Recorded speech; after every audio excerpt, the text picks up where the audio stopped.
Ladies and gentlemen, you are now about to witness the journey that is the Life Choices podcast. Yeah! Welcome back, everybody, to another episode here on the Life Choices podcast. On today's episode, we are welcoming Mike Harris. Mike, thank you for coming. Pleasure to be here. And I'm happy to say that you're a fellow YouTuber. I am. You have multiple channels, but the one I know about is the Bald and Strong. Yes, that is correct. It's the one that my other channels, my more recent one is, it's 100% organic growth. I just hit 615 subscribers today, and I've told no one about it. And I am letting YouTube do its thing because I slowly started to realize chances are that algorithm knows who wants to see my content even more than I do. So, I do my research on it and I post, and, I'm getting actually comments. Mm-hmm. And my number one source of new traffic is actually, it says in the analytics, YouTube recommendations. So I guess I'm on to something. So, yeah. A new tactic. Interesting. A new tactic. So I have told no one about it. My wife doesn't even subscribe to it. Is that the Bald and Strong? No. That's something else. No, that's a different totally channel. Different channel. Totally 615 subscribers today. And it's been on for 5.5 months. 5.5 months. Damn. Yeah, some of my videos get up there and, 20,000 views or so. And yeah. Phenomenal. Yeah, just doing research. Yeah. And kind of, you get inspiration from other people and then you make it your own. Mm-hmm. So you find something that's, you can, it's not copying, you just gather inspiration. So it may be similar, but it's totally different because you're the one doing it. It's not like you're literally downloading their clip and uploading it onto your site. Not researching a book and then quoting word for word and doing that, which is obviously no one wants to do that. That's how you get in trouble. Mm-hmm. But what you said is absolutely true. I mean, I watch different, I sit in front of my laptop constantly to research how to become a better host, a better podcast person. And I get the inspiration from people that I look up to that are doing the job and living the life that I want, and taking what they have done, little bits of it, putting my own flair on it, doing the research so I can understand what, why, and how. And does that even attract me? Correct. And making your content no longer than it ever has to be. Mm-hmm. Great YouTuber, gosh, I'm forgetting his name right now, but he is actually the editor for one of the big YouTubers. I forget his, gosh. Gary Vaynerchuk? No. Alex Hormozy? No, his brother's a boxer. Oh, dude, you lost me on that one. It's gonna come to me in a second. But anyway, he's his YouTube editor, and he has his own channel, and he actually will. He says you have a segment, right? You have a beginning, middle, and end. If you can actually cut out a section and put it back together, and it still makes sense, everything in the middle was not needed. Interesting. So that's what I try and do with the new one. Yeah. Well, no, that's even what I now do with Bald and Strong. Okay. And Bald and Strong came from my own hair loss, and I got inspired after a Google search, and it was actually from another YouTuber. I don't know if you heard Alpha M. Yeah, he's a men's stylist advice and everything like that. But I watched a video that came up from a Google search from that. I'm like, all right, I'm gonna do this. So it was literally it felt like the stroke of midnight on my 30th birthday. I'm taking a shower and it's just coming out my hands almost. And I'm like, all right, this is enough. So I actually started doing my research. And I didn't go straight to bald. I buzzed it. So that way you get a shape of your head. I'm like, okay, I like this. People were actually commenting on it. Like, okay, all right, that works. I'm like, yeah, you know what? It does. So I went and I just shaved it. I actually got a traditional hot shave with the actual razor blade. Dude, there's nothing better. Yeah, there's nothing better, especially on your head. I don't know that yet, but okay. Yeah, and it's interesting. So anyone listening to this and anyone's listened to or seen any of my content, I tell people there's a couple things you'll never forget when you go bald, when you do it on your own. One is your first shower. because the water is hitting your head in a certain way, right? You may not think of it. You're like, oh, okay, this feels different. And like when, and if you're ever unfortunate enough to get a sunburn on your head. Damn, yeah. So I always tell people, like, it's my biggest pet peeve with my channel is I tell people, I was like, fellow baldies, protect your head if you're going to be in the sun a while. A hat, you know, or lotion. Yeah, you got to, because if you get a sunburn on your head in a certain way, try sleeping at night. That sucks. 360 all around. Yeah. If it happens like that. Yeah. So it's something to think about, and I always try and do it. But I realized that I didn't want to spend all my money on pills, potions, and lotions that only work when you use them. As soon as you stop your hair, whatever, it goes away. Yeah. That's what people don't understand. So it's kind of like that pay to play kind of thing. So I was like, you know what? I got a lot of compliments from being bald. Why? So I was like, yep, this is permanent. Even if my hair were to grow back tomorrow, I would still shave it.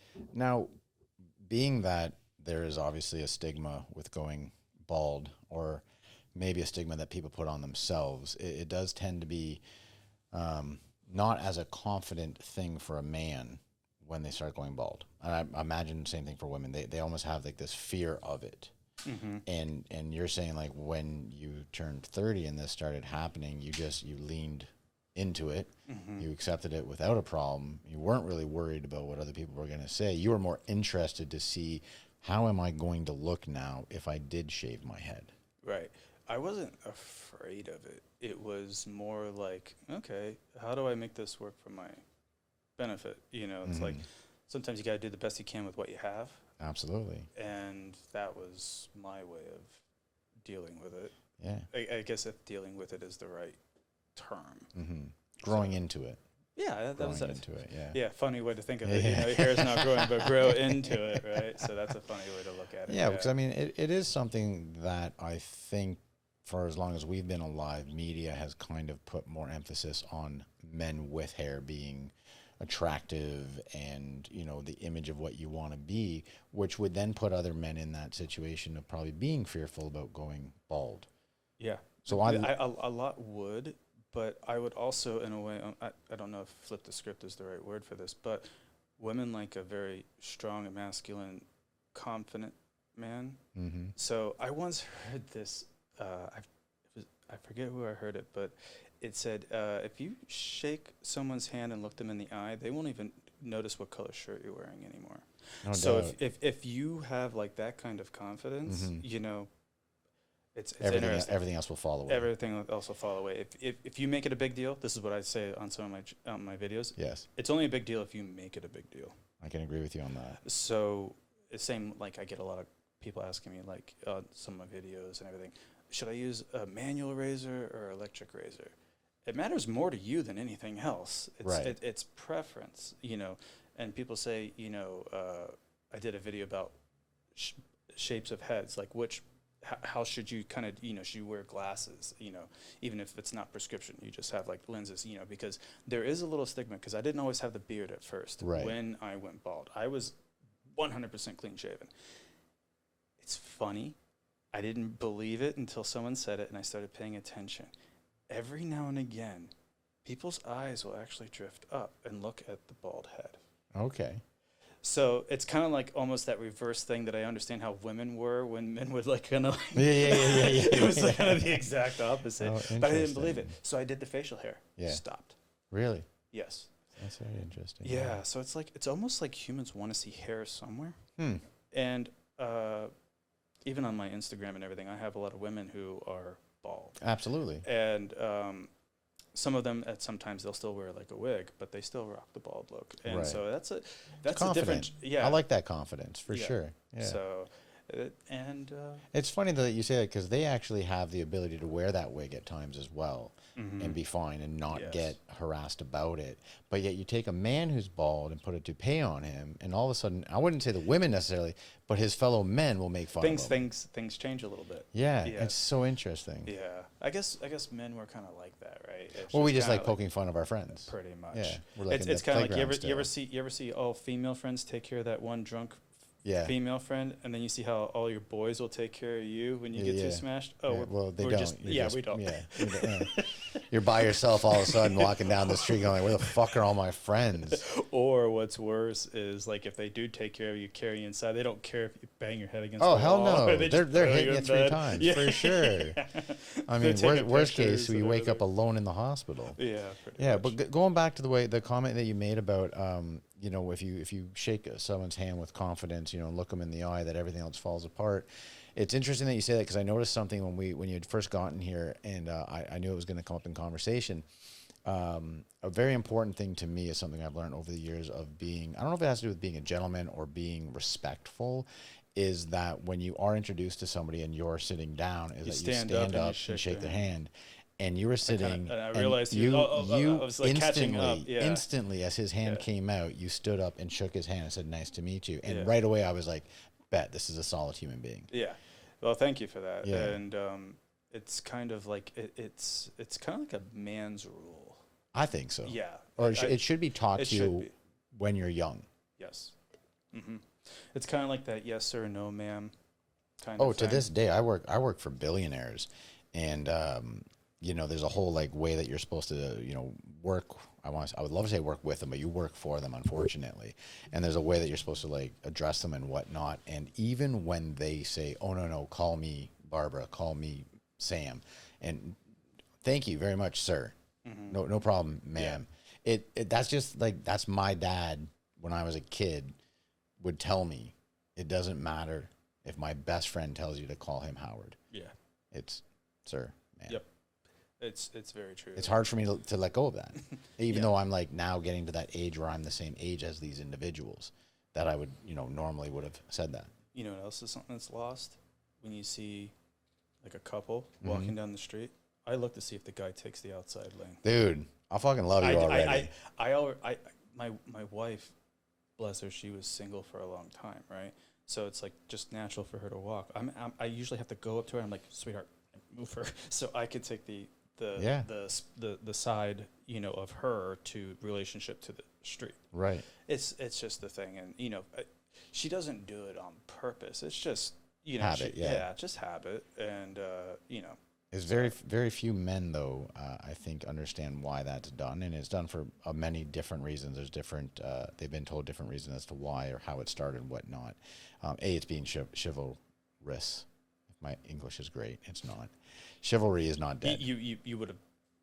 I would have botched that more than you did. And I'm fine with it. I'm not an English major. I don't need to be. I'm here just to talk. Right.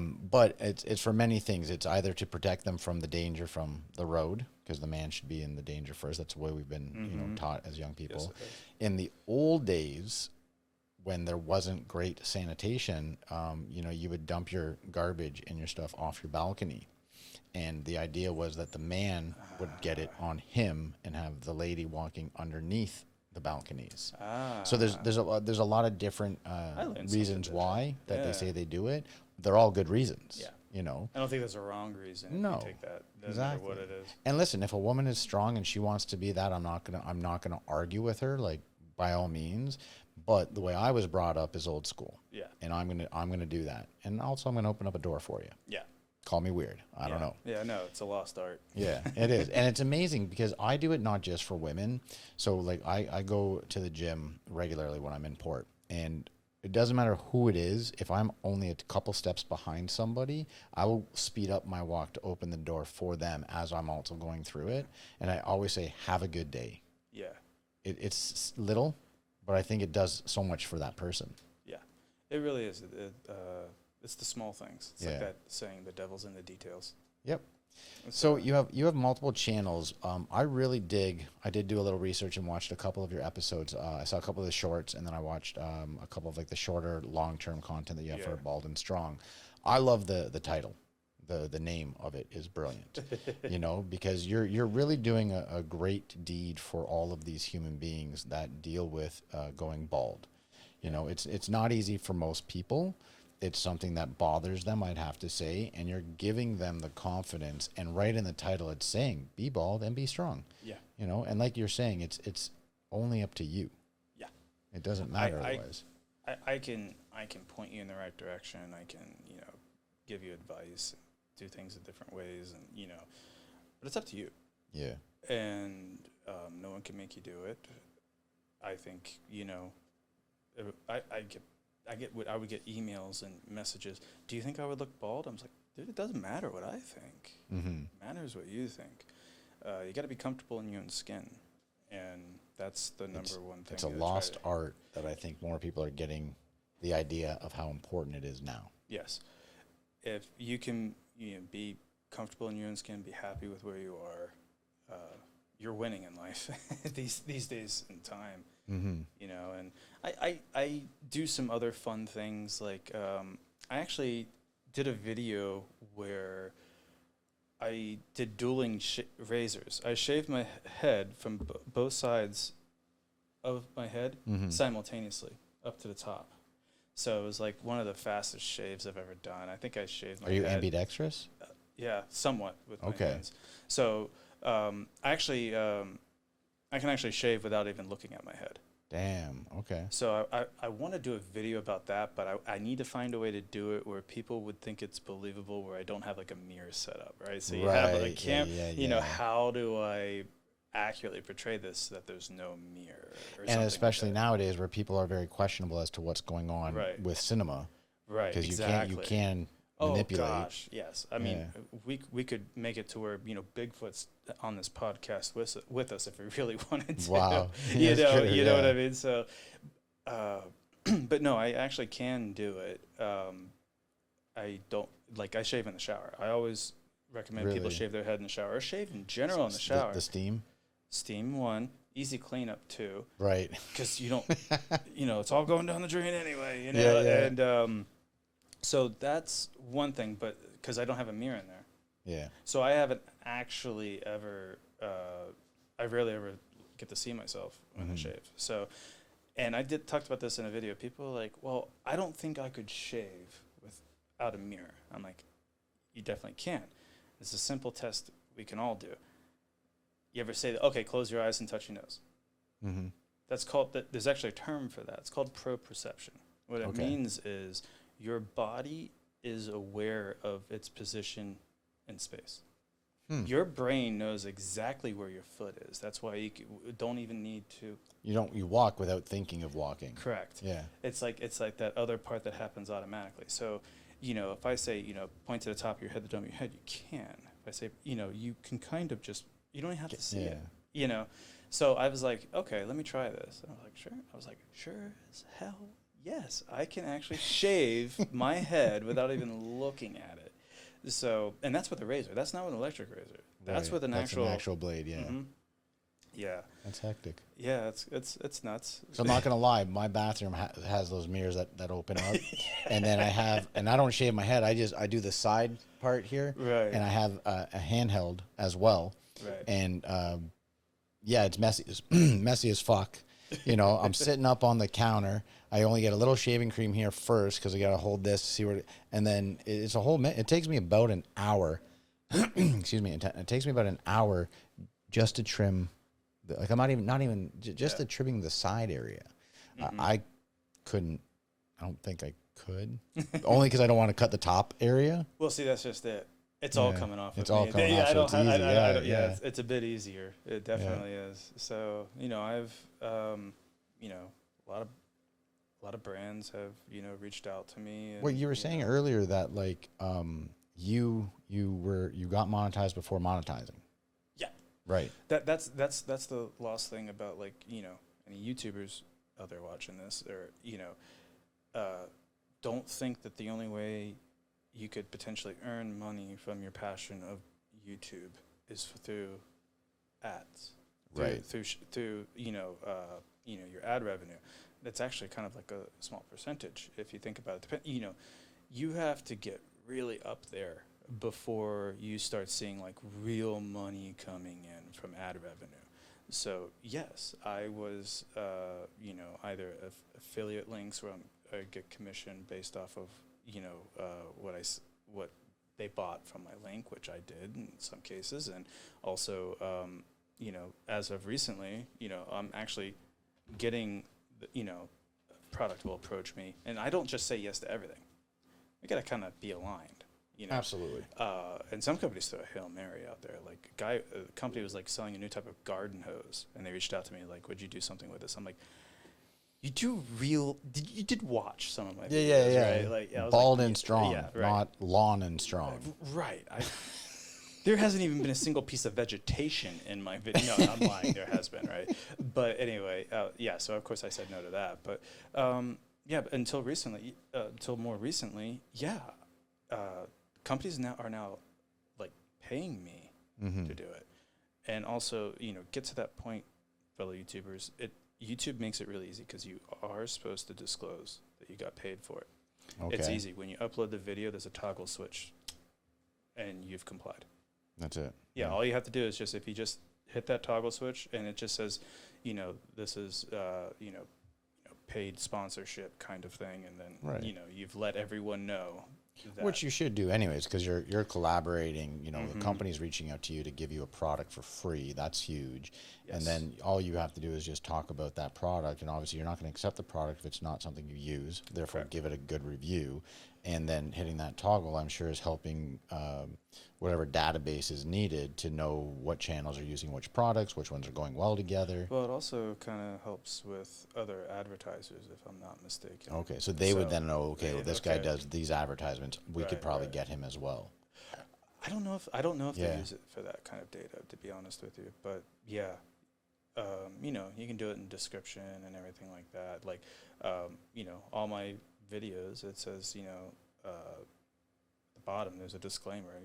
Some of these links may contain affiliate links. If you click on it, I may receive a commission. Other things pop up, right? So, but interesting. So, yeah, it's been a wild ride. It's been a journey, but yeah. So, what was the because what you're doing, I keep bringing it back to this, is like you're genuinely helping other people, both men and women, to deal with being bald. And it's not just the aspect of, here I am giving you advice on how to get over the worry of it. It's actually, here's techniques, here's products that I use. This is a great idea if you're wanting to do this. But at the same time, you're affirming the fact, listen, I like this product. I use this. You might like this because it's you. Right. And so it's back and forth. But what was the original mindset behind, okay, I can do this. I can do a YouTube about going bald. What was the kind of the shift? I actually just liked being bald. Yeah. And, some people I kept hearing a lot, oh, I wish I could be bald. Oh, man, if I don't think I could do it or anything like that. I was like, it's kind of almost getting annoyed, and I want to shake. I'm like, yes, you can. And so I just you know what?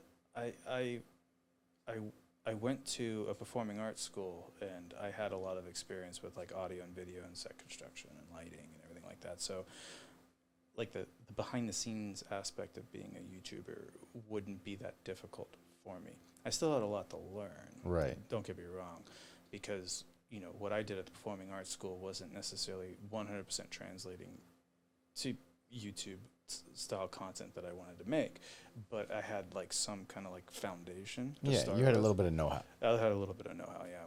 And I'm still learning. I'm always learning for new techniques and editing softwares, and yeah. See, editing's not my passion at all. And Tice does our editing here at the Life Choices podcast, but I know the importance of knowing how to do all aspects of your business to at least understand what's going on. So I've started to research how to do it. So now I know how to pull clips from the finished podcast that's given to me, and it's tedious and it's time consuming, and it's understandably, now I understand how difficult that aspect is. But I personally would never want to just be doing editing. Yeah, and there are people that, do it for a living. Yeah, there's tons of people on Fiverr. Yeah. There's so many people that will just that's what they're doing. They're getting paid to literally just edit every single person's stuff. There's YouTube channels just dedicated to teaching people how to edit. I mean, I've watched them, yeah. Color grade editing and everything. Yeah. And everyone can understand that there is a niche for everything on YouTube. Absolutely. I don't know if you know this, but there's a YouTube channel called Ask the Mortician. Ask the Mortician, damn. Hey, there's lots of people that want to get into that field. Yeah. Right? It's astonishing. Yeah. I mean, I would never have thought of a YouTube page like you have. Exactly. It's not in my realm of thought. I actually had so many people when I first started doing it to take a look at it. And like, I had younger generations look at it. I had older generations look at it, as peers, friends, everything. And I had my cousin, her younger son, I had him look at it. I sent him the link to it. And he goes back and goes, I have never seen a YouTube channel like this. Mm-hmm. And he said, because, that generation, they want to, it's all gaming, Mr. Beast. You know what I mean? Mm-hmm. Like, they're not, mm-hmm. and they're like, I've never seen a channel like this. And they're like, it's good. It's like, because, some of his friends, they try and do a YouTube channel, like no lighting. It's all, you look at it and it's like, too much noise, like it's not lit properly and everything like that, and no thumbnails or nothing like that. And so he was telling me, he's like, this is, cool. And I've had a lot of other friends, and some of my friends actually I asked for hey, I just made this video, tell me what you think. And man, he was brutally honest. It wasn't about like the content. It was like, I think that cut you did at 1 minute and 19 seconds could have been a little, I was like, you were literally taking timestamps. Damn. So it's across the board. And if I can give any piece of advice to a YouTuber, it's this. And one of my best friend's son, he went in school. He's still like, I think he's about to go into middle school. They said, what do you want to be when you grow up? He said, a YouTuber. And they know I do this. So I was like actually talking with their son. And I said, okay, that's great. I said, are you willing to make 100 videos and no one watches any of them? Mm-hmm. Are you willing to put in that much work knowing that you wouldn't get a single view, not even one? He just kind of looked at me. I was like, and it's a testament to, you gotta have that. There needs to be another reason besides being monetized. There has to be another reason besides being famous. Yep. So, because I've actually seen a TikTok video where this guy goes, this is my first TikTok video, and this goes wild, something's wrong. All he does is walks up to a light switch and turns it off. It got on my page, and I'm looking at it. It's got like 8 million views. I'm like, are you kidding me? It was, all he did was walk up. This is my first TikTok. If it goes viral, something's wrong, and he walks to a light switch and turns it off. That was the entire, and that was the entire video. 8 million. 8 million hits. So I average about 200.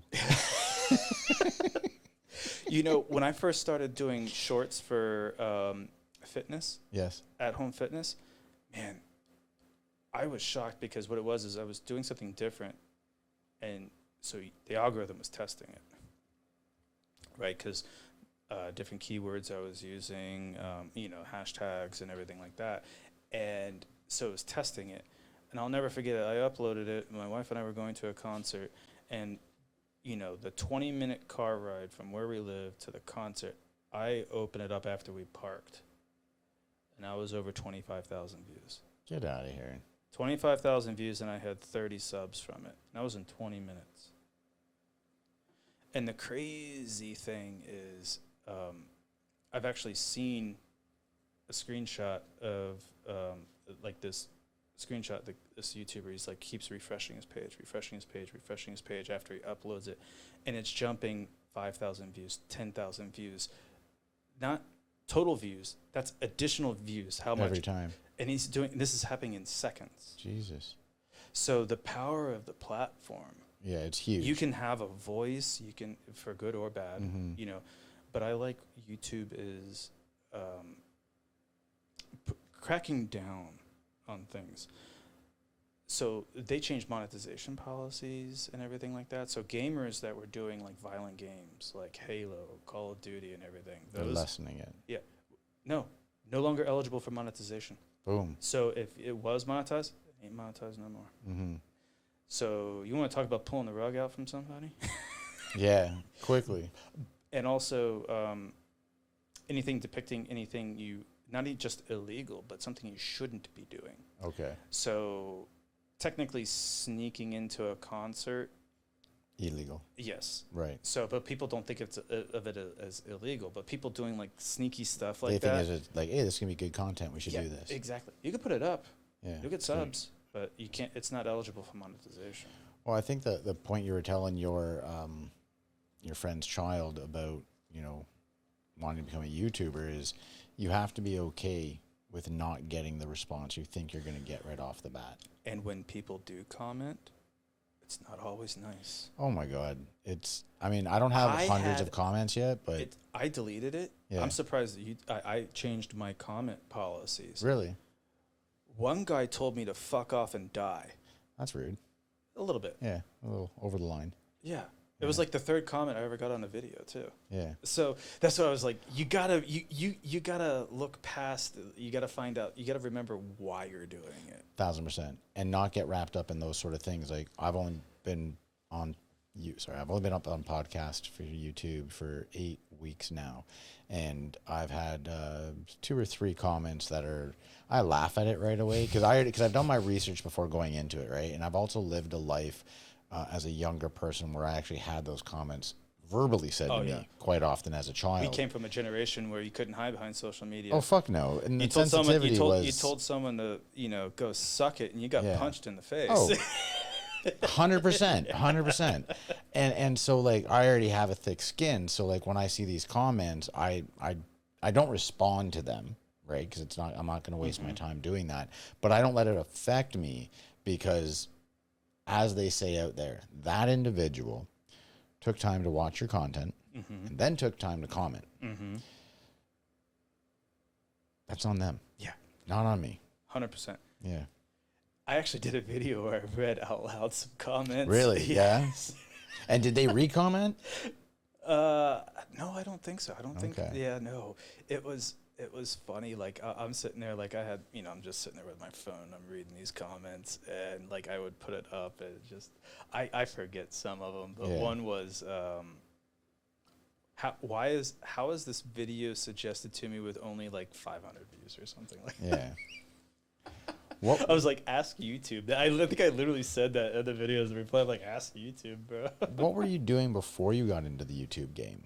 It was because you have multiple channels, right? I have multiple channels. How many channels off the top of your head do you have? 6. 6 different channels. Okay. 6 different channels, different niches. Yeah, it's a lot going on. And Bald and Strong is the one that I tell people about because, again, it's a different message, but also everything else is a different kind of experiment. Okay. Right. So yeah, you're testing the waters. Yeah. The ASMR. I won't give you the name, but yeah, it's an ASMR channel. I have a tech channel. I have various different channels, but yeah, it's trying the different kind of niches. It's kind of the other ones are more of like a hobby. Okay. Whenever I have the inspiration to do something, then it goes up. I'll kind of create the content and put it out. But yeah, ASMR, it's almost a daily upload of something. Okay. Bald and Strong, I try to do at least something once a week. It's kind of dialed back a little bit.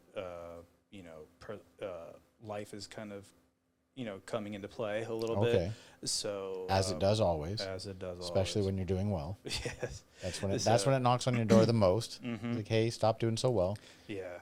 But other than that, yeah, I mean, I got more content coming. A lot of it, I think you do the same thing, is you batch out your content. I have to. Yeah, you have to. Yeah. So you got to have stuff in the bank, right? So my job takes me in and out of the country quite often, so I could be here for a month and then I could be gone for 3 months. I could be here for a month and a half and then gone for 6 weeks. Like it's just, and I don't want to not have something ready for our audience as we're building our community. I don't ever want to let them down and not have something for them once a week. Something to consider about, and I've told this with like multiple people, is you do one video, like you do this podcast, you do the long form, you put it up, and then throughout the week you cut the top pieces, because you can go in your analytics and you can see where peaks are. right? Yeah, you take that section, put a short up out of it. Yeah, what we do so is you can batch it out. we do everyday posting on all of our platforms. We just do the one long form content once a week, every Tuesday at 2, and then we'll take clips from the video or from the whole podcast and we'll post them. I have 2 Facebook accounts, personal and business, 2 Instagrams, personal and business. I have a TikTok, and we have our YouTube. So YouTube Shorts every single day, including the day we put up the long form. So you did a separate channel for Shorts? No, same channel. Okay. Same channel, just do the short as well. There's still a lot of debate about that. Having one channel with mixed content, both long form and short. Okay. The idea is even, I believe, even now, there's 2 different algorithms. Eventually, I think YouTube will work it out to where it'll kind of blend together because, you can get a lot of audience through Shorts because here's the thing. Shorts will actually put your content, it'll actually test the waters and like almost kind of like TikTok, it'll like force it in front of people. Right. So long form content, it's like you're competing against bigger bigger dogs in the same niche. In the same niche. So that's the beauty of Shorts. But the downside that can be is if you haven't built the audience and something, they may not ever come back to you, or they may, not swipe left, or whatever they do. But like MKBHD, I don't know if you've know. Okay, Marquez Brownlee. He's probably one of the biggest tech YouTubers in the world, right? But he's been on YouTube forever. I think he started when he was 13, and he's like almost in his 30s now. So he's earned his 17, 18 million subs, right? So, wow. But he purposely made a separate channel for Shorts because he believed how the platform works, and maybe some of us should listen to him. Works. He goes, I feel like it should be its own like silo. So to speak. Yeah. Shorts on one channel, long form on another. Yeah. Unless you're Mr. Beast, you can do whatever you want. Well, and that's the thing. Talk about a guy who cracked YouTube. Yeah. And watching that guy, and I enjoy watching interviews with him more than I actually do. He makes great content, right? Right. Entertaining content. That's what he does. But watching interviews with him and everything like that, it's astounding. And he turned down an offer for $1 billion for his channel. Wow. But it was actually everything. He said it wasn't just Mr. Beast. It was all his channels. It was everything under his company. And he said no. And other business analysts said, you know what? Researching everything, you made the right call. Absolutely. He'll make that. He'll make more than that over time. Yeah. You know why? That, like you said earlier, it's important to know that when you're doing something in this genre, why you're doing it. Yes. If you're getting into this genre to become famous and rich quickly, don't do it. You're gonna get a reality punch. Really absolutely. Quick. That's what I tell people. And not saying that it's not possible. Well, here's the thing. There are a very small percentage of people that get viral and continuous viral and can keep that level up there. Very few and far between. Yeah, absolutely. And it's not just this genre, I want to say. Anyone going after money in order to do something is going down the wrong path. Yeah. You're going to fall down, and you're going to get a rude awakening one day when you realize it's not that simple. It's not. Well, something, it's what's the word I'm looking for? There are some times where, like you hear the stories of people go, liquidate all their money, go to Vegas and put it on red, and they hit, but they also lose, right? Yeah. So, you could get, you do one video and you do like 3 videos and they all go viral. I'm not saying you got lucky, but you kind of got lucky. Mm-hmm. If you have no video or a background or anything like that, because you believe your content is like the best thing, you put it out there, and then you realize there is a bigger universe in this medium that people realize. You're a small fish in a very, very large pond. Very, very large pond. And I forget the amount of hours that get uploaded to YouTube every second. Yeah.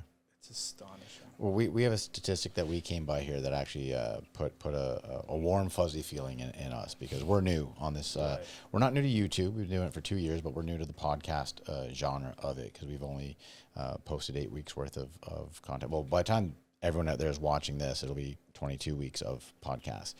That being said, the statistic says that most podcasts stop after the 3rd episode.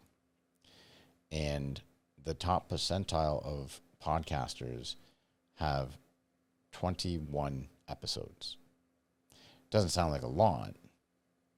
Think about how many people are doing podcasts. Think about how many are stopping after the 3rd episode because they don't realize the amount of effort and work that it takes to get to 21 episodes.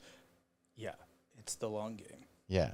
And you want another humbling feeling? Absolutely. Do the research on how long, on average, YouTube will tell you it takes to become monetized. I want to say 3 to 5 years. About 3.5 years. The average amount of videos is over 200. Boom. So you have a lot of work ahead of you. 100%. So anyone watching this, yeah, you've got work ahead of you. Mm-hmm. You mentioned like Think Media. Yes. Okay. Huge. I watched a video probably years ago now. They coach people on YouTube. These people, they wanted to make a cooking channel, right? Great niche. Right? Yeah. They were investing heavily in cameras. They spent a small fortune in equipment, and they were struggling to get 10 views on a video. And what they were saying, and then meanwhile you have people like I've seen people literally get monetized with a cell phone. Yeah. And it's what the whole premise of that thought was, it's about the content more than it is the gear. Yeah, I mean, if anyone... You need gear to get to a level. Absolutely. 100%. But it's the content that matters more. And what people should be worrying about more is getting started. Yes. Like their famous line, you got to just press play. Or just record. You got to just press record. Yeah. It's so true. Mm-hmm. And you just got to let it do some research, learn a little bit. Absolutely, because it's very daunting having all of this stuff around you. And I was not a tech person. I still don't consider myself to be one. I have some knowledge about the gear that I personally own. I know how to use it. But you can do it with a cell phone and a tripod and a very simple mic and a very simple headset. You can have plug-in earbuds if you want. This setup is what it is. I invested a certain amount of money because I wanted to start off with a certain level. But get started, just do it. Get some research so you know what you're doing. And don't feel that you need to be Hollywood in order to get something out there. Some people like the smaller things more because you watch videos now and certain people get to a certain level. Say it's like a 20-minute video. 7 minutes of it is them just thanking their sponsors and all of this other stuff, and you haven't even got to the content. And it can be annoying. Yeah. And I'm in this too, and I like making money too, don't get me wrong. But everyone can mark my words, and this podcast can be evidence. I would thank a sponsor, but I'm not going to do it for like 7 minutes. I'm not going to highlight everything about, like, it would be a short thing, or you can put an ad on. Yeah. I'm not going to be that person because I find myself scrubbing through people's videos. Oh, as soon as you see it, yeah. Well, because they do it, it's not even a mid-ad roll. They're the ones advertising. You can't skip it.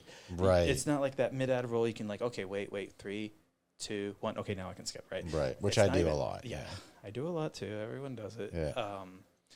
But it's them actually holding up the hey, this brand I love this brand. I use it all the time. You should get it. It's really good. Or they're actually like using it. Right. So yeah, so you can't skip by it. You have to sit there. Or you just trying to sit there, scrub through. Okay, too far. Okay. Yeah, exactly. Yeah. Well, I mean, I don't want to say I would never do a sponsor. Like, I'm trying to build a company from scratch out of my own pocket. I'm not loaning money. I'm not borrowing money. I'm not, no investors, none of that kind of nonsense. For me, at least, it's the way I want to do it. I definitely would take a sponsor on, but like you said, I wouldn't take a sponsor on that doesn't align with what it is I'm doing. It would make no sense at all for me to advertise a toothpaste. No. Make no sense at all. It has nothing to do with what I'm trying to do. No, you get monetized and that ad plays before the podcast rolls. That's different. Okay. Yeah. I can understand that. Yeah. I can understand because these companies place bids, Right. It's funny is like one of my most popular videos is me giving my honest thoughts about Dr. Squatch. This was like maybe 2 years ago now. Yes. They actually put ads on that video. Really? They had and I mentioned things. I never said that they sucked. I never said anything. You can actually go back and watch the video. It was things I think they could improve on. Okay. Honest. And let me tell you, a lot of backlash for that. From the company? No, from people commenting on it. Okay. Yeah. Thinking like I don't know what a soap saver is. Yes, I know what a soap saver is. Are you seriously trying to? Oh, okay. Anyway. Yeah. It gets to a point where you stop replying. I literally can't even keep up with it all. Right. But there's a ton of them. They took their time. There's thousands of comments. Yeah, they took their time to say something. Yeah, but it gets to the point where it's like I can't keep up with it, right? Because even within the comment, there's comments within the comment. People are going back and forth, even within sub on comments themselves without even you being involved. Exactly. I'm like, I can't even keep up with this. I was like, talks amongst yourselves. Yeah. Keep it going. I'm just not getting involved. I'm not shutting anybody down. I think it's an important fact, and not everyone will listen. Not everyone will agree with us on this, but you have to stay true to whatever your brand is. Yes. Whatever it is that you're going after, you have to stay true to that. And it speaks volumes, in my personal opinion, which is all it is, about an individual if you start promoting items simply because you want to get money for it that have absolutely nothing to do with what you're doing. If it is a company that's paying for a spot before or after, I get that. Yeah. That's like the friggin' Super Bowl. Promoting it. Yeah. But you literally sitting there on TV or on YouTube and saying this product, and it's just not aligned with your message. I think you would lose subscribers. Probably come across as not genuine. Which is what I think most of us are trying to do right now. At least I think the people who will in the long term be successful. Right. You kind of like lose the way. Like my little Mandalorian plug there. Yeah. This is the way. This is the way. So well, we're in a time right now where tech has gone from when we're like the 90s, like it really started amping up there with like internet and all that sort of stuff, World Wide Web, and where we are right now for most of us that grew up in the 70s and 80s, we're literally living in the future we were told we were going to, with tech and whatnot. And I think that genuine connection that myself and other people on these platforms are using is trying to keep that genuineness amongst human connection. Yes. Because we're going to keep losing that on a much quicker level as the years go by and as all of this AI, what is it, Chat GPT. Okay, there you go. This is all coming in. It's coming in faster. Yeah. And we're going to lose that. So I think right now is the best time for people to be genuine and stay true to who they are and what they're trying to get out there as a message. Right. And there was a movie based upon this. There was like a robot that had like AI, and this guy fell in love with it, and then the robot just decided to not want to be interested in the guy anymore, and like. You're talking about Her? Is that is what it it Her is? with Joaquin Phoenix? Oh yeah, I think it was Joaquin. Yeah, I always get his name fucked up. I'm sorry, bud. Yeah. When you come to the show and sit down, I promise I'll know the name perfectly. That's my bad. Did really good in the Johnny Cash movie though. Yeah. I liked him in that. I couldn't even watch that movie. Johnny Cash? No, the Her. Johnny Cash I watched like a billion times. Gotcha. But the Her, like, I don't know, it just didn't grip me. Yeah. But that was the premise, is that she ended up not. I think, I'm paraphrasing. Yeah, for sure. Yeah, but that's kind of like the end of the movie almost, is just this AI, just like, okay, yeah, that was fun. All right. You know, Elon Musk said, like, these robots that they're putting into AI, and someone says, I wonder what would happen if you would, like, go over and just kick it. And Elon Musk says, I wouldn't advise that. Right? I advise against that. Because AI is, the idea is like, you know, that whole thing with Google where they had like a chat robot and this guy's testing it. They do that now just to see if it's going to be, you know, ethical and everything, because, you know, one chat bot got in trouble for spitting out a lot of very inappropriate stuff to like a 10-year-old, right? Okay. So they test it, and he felt that it had like sentient thoughts and had become sentient. And it was, I think, what was it? He goes, what are you most afraid of? And the thing comes back, being deactivated. He knows. He says, would that be like dying? He goes, yes, and it scares me. The AI said that. Yes. What was it? One of these chat GBTs or one of these AI platforms, it mistakenly just learned a new language. Mistakenly? Yeah, like inadvertently learned a language it was not even told to learn. Where do you... That's my response right there. Like, I don't even know how to respond to that. Exactly. That's scary as fuck. Think about it. Like almost on accident, just like learned French. Yeah, which took me 5 years, and I still don't even know how to speak it properly. Yeah. So it just learned it. So it's interesting. I mean, it passed the bar exam to be a lawyer. They like fed it the test and it passed it. It passed the medical exam. But here's the thing, and this is what I always say: it's not true like AI, because he unplugged that thing from the internet and it ain't as good anymore. It doesn't know anything, right? What it is, it's very sophisticated as taking your question, and it's a super fast Google search engine and pulls you back results. Gotcha. So, yeah, it's made me a bit nervous lately because I noticed that, so clearly doing social media, I got to be on all the different platforms. I have to look at things. I have to research. I have to stay up to date with what's going on. And, you know, I scroll for things. I love it because in the past year and a half, I've changed the way in which I scroll and what I look at and what I subscribe to and what I follow. And it's so much healthier for me now because all the other nonsense is now gone. But as I scroll through certain things, and it feeds me the stuff that it knows that I pause on, clearly, I notice that there's a lot of AI imagery so like I like motivational stuff, obviously. It's what I'm doing. Love motivational stuff. I love taking that in so that I can then self-motivate. That's what I do. I don't try to use that stuff as my motivation for 24/7. I use it to think, okay, well, I do that in my life. How can I now self-motivate myself?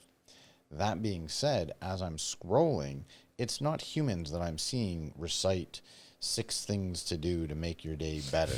You know what I'm saying? It's literally an AI. You know, like, and you can tell because it's not the normal facial expressions. And I'm like, is that really where we're going to right now? That like, even what I'm looking at, which is we're supposed to be looking at different people, it's now a computer generated human being. Yeah. That's scary shit. It's scary. You lose the human connection. The connection. Yeah. It's my biggest fear. Yeah. Dying is not a big fear to me. That's going to happen. I'm totally okay with it. I've lived a wonderful life. I've had ups and downs, traveled the world. I've been in love. I've lost love. Like, die, sure. Whenever you're ready for me, I'm good to go. Let's see what's next. But the AI stuff, that is a bit of a worry for me right now because we're in this really great time where all of this stuff is happening, where we're able to do this and collaborate with individuals. And we have a much better accessibility to hundreds of millions of people that we used to not even know existed. Right. And now we can connect with them, at least on a level of seeing them through a piece of technology. Mm-hmm. But then having more of the AI come in and do more things and run more things and take us away, again, it's going to be a big topic as technology becomes more advanced. Yes.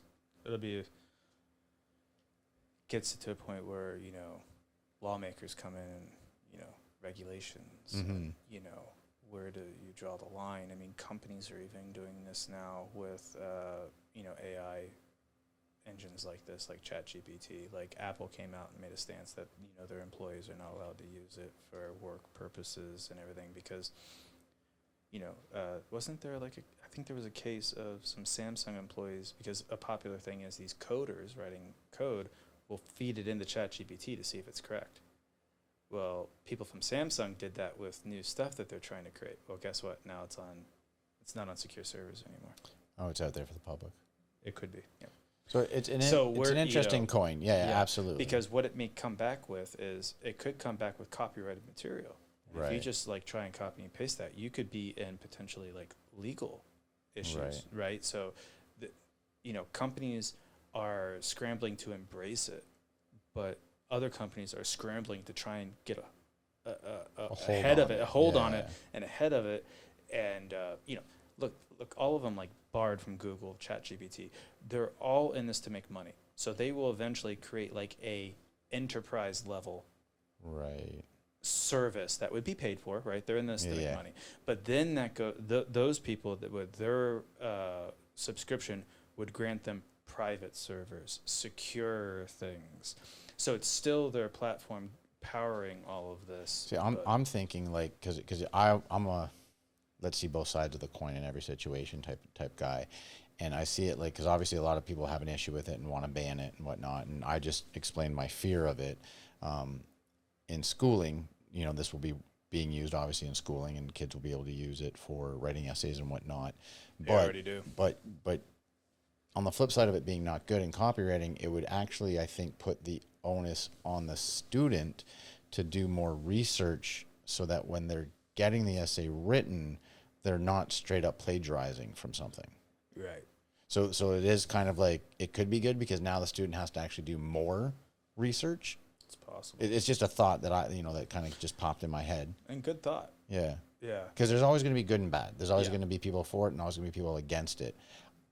The only thing that I'm expressing for myself is just the fear, I guess, I have of basically sitting next to an AI and having this conversation rather than having an actual human, which is what I've been used to for 45 years of my life, is a human being next to me, as much as I know. Right. As much as I'm aware of it. And the scarier part is we're closer to that than we realize. Yeah, no, that's what I'm saying. Yeah, like, I realize that now, seeing everything that's going on, and because for me to get better at this, I have to look at these I keep calling them like juggernauts basically in this industry. And I say in this industry, I should say in industries of business, because they're using this industry because they know the power of it. So I'm talking about people like Alex Hormozy, Gary Vaynerchuk, Grant Cardone. These are people that have done very, very successful business, entrepreneurship, and have used or are now using social media platforms to keep it going because they see the benefit of it. 100%. And these guys are the ones that are bringing up these conversations. So I have to be aware of it because I'm literally being informed by the people that are already doing what I'm doing successfully. Yeah. And it's happening so fast because like they're using examples of 15, 30 years ago when they started out doing whatever it was for their businesses, and it not being there. It just started. Gary Vaynerchuk, when YouTube first started doing, it was kittens on the screen basically when he was doing his wine show. Right. But he was one of the first ones in, so his wine show over time became what it was, what it is. Right. Yeah. Yeah. Those that got in early and stayed with it, they benefited from it for sure. And they have knowledge as to the direction in which it's going. But then again, on the flip side, which side do you listen to? Which side do you have to be aware of what to pull out and what not to pull out. I've seen changes even in my own analytics, right? With like Bald and Strong, or I'm sorry, even with my ASMR channel. Shorts will do really well, and then they'll kind of die off, and then I see. But when the shorts die off, the longer form goes. So I notice these like patterns, right? So it's like, you try to adapt. I can almost tell when it's like gonna like change. So, kind of dialing into like what people are responding to, what kind of content people are absorbing, and everything like that. It's when you pay attention, like that kind of stuff is like just really valuable. Massive, yeah. Massive. So as you're saying this stuff, like, because I'm new, I am looking at all these things regularly. I'm still building enough analytics to actually see certain categories, because right now I only have certain analytics available for me. Even on my audio platforms, I'm on 5, and it's only so much right now because it's brand new. But it's interesting that you say that, because now I'm going to look at that aspect of it a bit more deep, because I've noticed that like on YouTube Shorts, I'll have a really good climb, 200, 300, 500, 1K, and then it dips. Yes. And then for a couple of days, I'll have like 30, 20, 50. And then it speaks. And then all of a sudden it goes back up to 200 and starts climbing again. It's very interesting. Yeah. And I'm using different tactics from the research I'm learning as to, what to write on it, what to caption it with, what to hashtag with it. And also the thing like, I'll go back to Gary Vee. He says, stop worrying about the algorithm, just worry about the good content. Right. Well, I think I even on this podcast, I've called it an algorithm, but we got to call it what it really is. It's a recommendation system. Okay. When you think of it as a recommendation system, your whole perception on it changes. Okay. That's mine did. Mm-hmm. Right. So think of it as like its job is to recommend the right content to the right people. Hoping, yeah. Yeah. So I think of it like that. Okay. It's recommending my content. Yeah. Which then if you think it that way, it'll help you with what you write on as the caption or the title. It'll help you what you do with the hashtag, because you're not going to, I was doing it one way thinking that like, well, you got to put the hashtags that have the most amount of hashtags, like 7 billion, 8 billion, 1 billion. No, not necessarily. And it's not, because you're now trying to get into a pool of 1 billion options. I like the idea of use a really big one, a medium one, and a small one. I usually do 3. Okay. So I do a really, really big one to help for visibility, a medium one, that's kind of like my target, and then the smaller one, that's where I'm going to probably get a lot of views from. And sometimes that works out. Yeah. So, and, I think of like where I came from with everything, right? I mean, I was divorced, I was married, wife went overseas, study abroad, cheated on me over there, divorced me, married the guy, everything. So I had that, and that kind of really affected me, and then, went bald. And even when I was in high school, I had 3 knee surgeries and everything like that. And about a year ago, my mom passed away. Sorry to hear that. Yeah. Thank you. So everything is, that's that saying. Life's how you handle Plan B. Yeah. When adversity comes at you, what is your next move? Yeah. So, so all this stuff kind of happened around the same time, and was a lot of this happening? No, years. I was divorced many years ago. But happily married now. Yeah. Wonderful wife, Deb. Shout out, Deb. Yes. It's a wonderful, amazing wife. She's been so supportive of me during my YouTube ventures and everything like that. And I wanted to, because there have been little sacrifices on her part, because I get up early, I'm making content, I'm editing my content, I'm doing things. I'm always talking about YouTube. I swear sometimes she looks at it, she's like, shut up, or wants to roll her eyes, but she's been amazingly supportive. I love you, Deb. You've been wonderful. My first YouTube payout, it went into our joint savings. I didn't want to keep it. It's in my mind, it's as much hers. Because she's been there for you. She's been there supporting you, yeah. Yes. She's always been there supporting me and everything, and, And that's because right now you're doing all these YouTube things as a secondary income. Correct. Right? You have the day job or what have you. Yes. Right? You have your 9 to 5. Correct. I talk about this all the time on here. You have your 9 to 5. You're working on your 5 to 9. Yes. And you're hoping that 5 to 9 becomes your 24/7. That's a good way to look at it. It's not my quote. It's out there in the universe. I just like using it because it's so poignant. It's just really, really good. And when I say making your 5 to 9 24/7, you got very smiling and very happy. It's true, though, because I don't even know what you do for a living, what your day job is. But when people start doing this, it's because they're doing it for the right reasons, hopefully. Yes. And this is your passion. Whether it's the Bald and Strong or the ASMR or whatever it is, it could literally just be the fact that you're doing YouTube is your passion. Yeah. And, turning that into more, it's that, turning water into wine, right? It's creating something from nothing. Correct. I think it just makes you feel fucking good. It does. Yeah. It does. And you know what? I start to see, there are people who start a channel and they're able to get a lot of subscribers, whether they're promoting it on all these different social media platforms. They literally ask every human being they meet, or, they're doing the other way where they're actually buying subscribers isn't the right term, but there are companies that can help you grow, right? Mm-hmm. But you look at some of these, like my ASMR channel. I've got 615 subscribers, and each one of my videos, the long form videos, ends up getting about 100 subscribers or something like that. I'm seeing people that have 9,000, 10,000 subscribers, and each one of their newer videos is getting like 30, 40 views. Okay. The math doesn't quite make sense there. Right. You're having all these subscribers. Sorry, 10% should be watching them within 2 months, right? At least, if not more, right? So, But who are you fooling really at that point? Because is it just simply so you can get monetized by getting that amount of subscribers?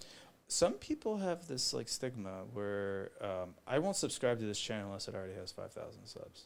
I've heard people say that. Okay, yeah. Because they don't think it's good until it gets to a certain point, which I disagree with, of course, because I wouldn't want those. No offense, I wouldn't want those kind of people to be my subscribers. Well, exactly. Not that I have a choice on it, but I'm just saying. Yeah. I've seen people, they beg and plead for subs, and people will do it just because they want to help you or they want to, support you. But how good is the subscriber if they're really not watching? Yeah, but they're not. The analytics aren't getting up there. There's certain things that are vanity metrics. Yeah, what the channel needs, what YouTube needs from your subscribers is the dedication, the community, the love for what you're doing. They need the interaction with the comments, the liking, the sharing.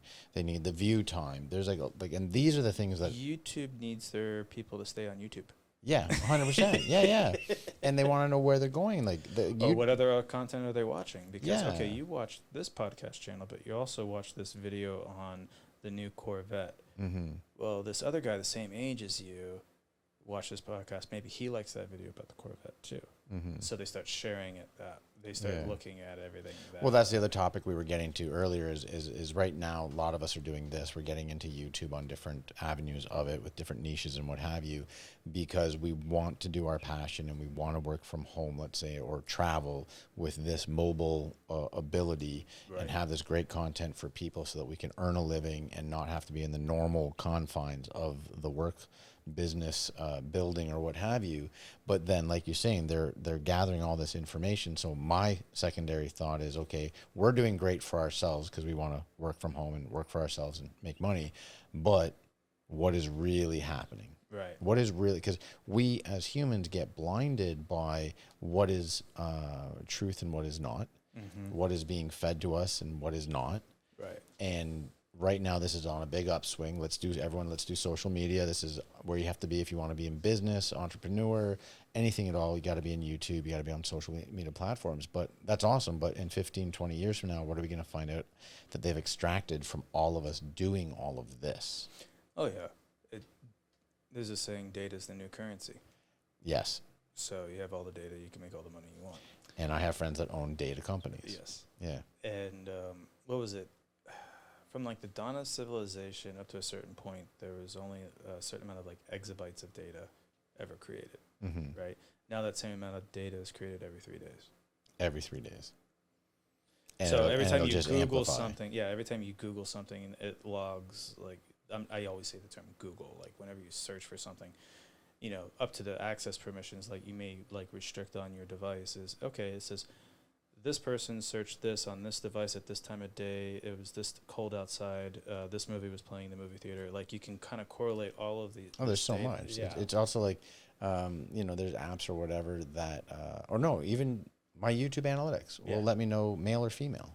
Oh yeah, I have age demographics. I've got countries. All that. Yeah, 100%. Yeah, I looked at that today. It was hilarious. Yeah. I was like, I got people in India watching me. Oh yeah. I was like, bet, keep going over there. I love it. Yeah. Thank you. I Yeah, love right, it. Right. Yeah. Same with mine. I'm like, I was shocked. oh. I was like, India, really? I was like, first time I was like, hola, Mexico. I thought it was like 1.6 is in India. I was like, fuck, all right, yeah. If you guys are liking it, keep going. Yeah. When my ASMR channel first started, at one point, India was my number one country. Okay. And the majority is women. And ASMR, do you know what that stands for? Autonomous Sensory Meridian Response. Perfect. Thank you. Yeah. Autonomous, I always botch that word. Yeah. But yeah. Yep.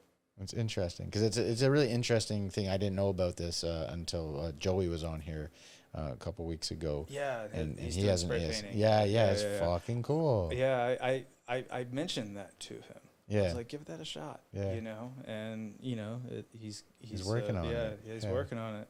So, I had another YouTuber that, he was that guy that, like, Mr. Fix-It kind of thing in his garage, in his backyard kind of thing. He's like, man, I wish I could, trying to get monetized. I wish I could make money on this as a side thing. And I commented and I said, get yourself Amazon affiliate link. And then all these tools that you're using, you put links to, like, okay, this is the hammer, you don't have to advertise it, but hey, all the tools that I used in it, here are the links inside of Amazon. He did it and he started making money off of it. Absolutely, because then people will click on it and just buy it from Amazon. Pretty much. That's brilliant. Yeah. Yeah. Well, I mean, you have a great deal of information clearly on this world of YouTube. I've studied it. I can get to the point where I can get, like, hyper focused on things. And there was a time, like I said, I love you, Deb, my wife, my beautiful, wonderful wife. I was so hyper focused. I'm always researching, doing this, and then of course at dinner I'm telling her about what I learned. And she's like, whatever. You can get lost down that rabbit hole quite easily. I've found myself super fast. There's hours of just because you watch something, you're like, oh, am I going to watch the full hour of this? Okay, maybe, or no. Okay, let me go pull up another window and this is, but that's interesting. Oh, I want to find out about that. Yeah. And it just snowballs. It's like that meme I saw. It's like, I'm tired, but I need to see what time the pharmacy opens, right, before I go to work. And so you just go to Google that, and it's like 3 a.m, like, oh, so that's the whale migrating patterns for this year. Like, you get lost down the rabbit hole so fast. But I want to ask about this cardinal, yeah? Yes. Yeah, this is the cardinal. I got that when my mom died. She loved cardinals, and the symbolism of it is when a cardinal comes to see you, it's a loved one coming to see you. So does this sound familiar, Tice? So cool thing is, same tattoo artist for all of my tattoos, and all my tattoos have meaning. 1,000% they have to, for sure. Well, so on my left leg is the koi, and the right leg is the dragon. So left leg with the koi is the one where I had a horrific knee injury when I was a kid, and the symbolism between, like, the koi, Japanese mythology or whatever. The koi swims up pond. Many turned back, many died, but the one that made it got to the fountain of youth, and as a reward, the gods turned it into an immortal dragon. There you go. So and the colors on the dragon actually represent the colors of the cancer ribbons that I had family members die from. Gotcha. Interesting. So everything has meaning. I couldn't agree more with you. You'll never get sick of the tattoo. My whole body almost is covered, and every little thing has something to do with my journey. We had a girl on here a couple weeks ago, Kelly Nazari, and she told in the episode a little anecdote about a stained glass cardinal that she had received, and her parents also both passed, but she was doing business and whatnot, and she had a moment where she felt it was like her mom showing up and telling her, and she told us, like, she, like, broke down in tears and whatnot. And then here you are here again. Our guests always seem to intertwine with each other, even though they may not know each other. Yeah. And one thing comes from another thing, and it's just so weird for me, but it's so wonderful. Like, I love it. Like, I'm always interested to see when I'm sitting down with a new guest, how is this guest going to bring one of my other guests together through the podcast? That's really interesting. Yeah. That's cool, though. I mean, I've thoroughly enjoyed. This is another episode that just flies by for me. Yeah. The information is phenomenal. We've touched on topics that we haven't done before here on the Life Choices podcast. So thank you so much on that. And I know that we haven't even chipped away at the surface of what we could talk about. I'd be happy to come back. Would you really? That Absolutely. would mean a lot to me. I love it. I'd be happy to come back. And this is a huge thank you to Joey Lenz out there for Joey, introducing us. So that's phenomenal. So for all of you out there, if you want to find Mike, you can definitely find him on Bald and Strong. Bald and Strong. The information will be down below in the description for you. Do you want to put out any other? No, Bald and Strong is good. All right. Strong, yeah. Come check him out. If you have questions, because it seems like you have a lot of information and knowledge about the whole YouTube realm and stuff like that. What I always like to say is I'm not an expert by any means, right? But I have learned from my failures and mistakes, and it's like the best. I've put things out that have flopped. I've done things and it's kind of like, no, that didn't work, and I still have more to learn. Absolutely. Right? So, success should never be like a hockey stick, and if it is, it can't last. I'm sorry. Right. You got ups and downs for sure. Yeah, and take it slow. That's my thing. Take it slow. Don't be in a rush to get to the end of it, because at the end of it, you're gonna dive 6 feet below. Take your time, enjoy the ride on the way up. Realize that there's gonna be adversity. Realize that you're gonna get knocked on your feet. The better you do, the more life's gonna come knock at the door. Yes, there's an old saying. The master has failed more than the beginner has even tried. There you go. So you gotta think of it that way. Yeah. It's excellent. For everyone out there that's been tuning in every week here on the Life Choices podcast, I want to thank you for coming out. Mike, I want to thank you for coming out. It's been a pleasure. Bald and Strong is in the description down below. You can contact us through any of our social media platforms, which are also down below. If you are a first-timer here to the Life Choice podcast, please hit subscribe, ring the bell for notifications, like, comment, share. If you want to become a guest on the show, leave us a comment with your information. We'll email you back to talk about that. Otherwise, for all of you lifers out there that have been helping us grow day by day, I want to thank you, as I always do, for coming out every week and watching us here on the Life Choices podcast. And we will see you next week for yet again another episode. Much love, everybody. Ladies and gentlemen, you are now about the Journey Life Choices podcast.